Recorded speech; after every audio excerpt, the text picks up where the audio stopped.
પ્રદૂષણ સામે યુવાનો લડતના મૂડમાં, રાજકીય આગેવાનો અને તંત્રને કરી અપીલ.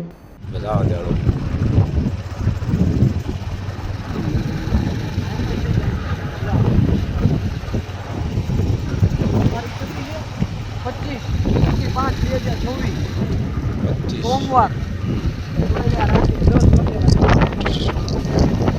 10 વાગે આટલો ધુમાડો રોડ ઉપર કઈ દેખાતો નથી.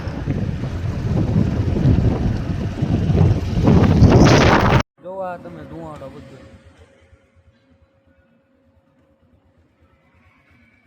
કેટલો બધો આમાં જોતો ભાઈ ધુમાડો જો તું ખાલી કેટલો બધો આમાં આપણે નીકળ્યા હોય તો આપણે બતાવીને એવો ધુમાડો.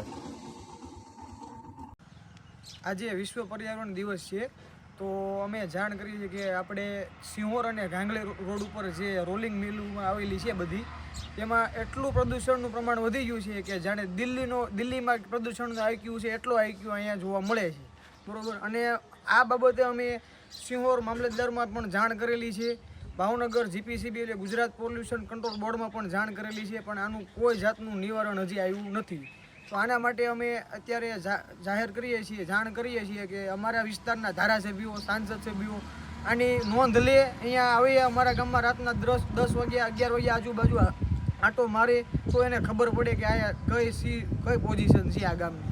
એટલું બધું પ્રમાણ પ્રદૂષણ વધી ગયું છે, એની કોઈ સીમા જ નથી.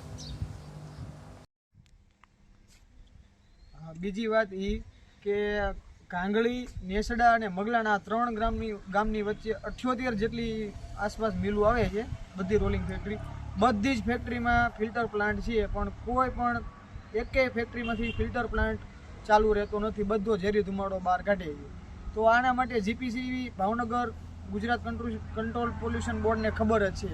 તો આ લોકો શું ત્યાંથી પૈસા લઈ લેતા છે, લાંચ લેતા છે, તો બધાને ખબર જ છે. આ તો ગામના નાગરિકો જાગૃત થયા છે તો અત્યારે આ રિક્વેસ્ટ કરે છે. તો આ લોકોને અમે વિનંતી કરીએ છીએ કે આનું કોઈક નિવારણ લાવે. અને આજે વિશ્વ પર્યાવરણ દિવસ છે તો આજના દિવસે તો તમે લોકો આની વિશે કંઈક જાગૃત બનો, અને પર્યાવરણને નુકસાન કરતું પણ આ બધું પ્રદૂષણ છે.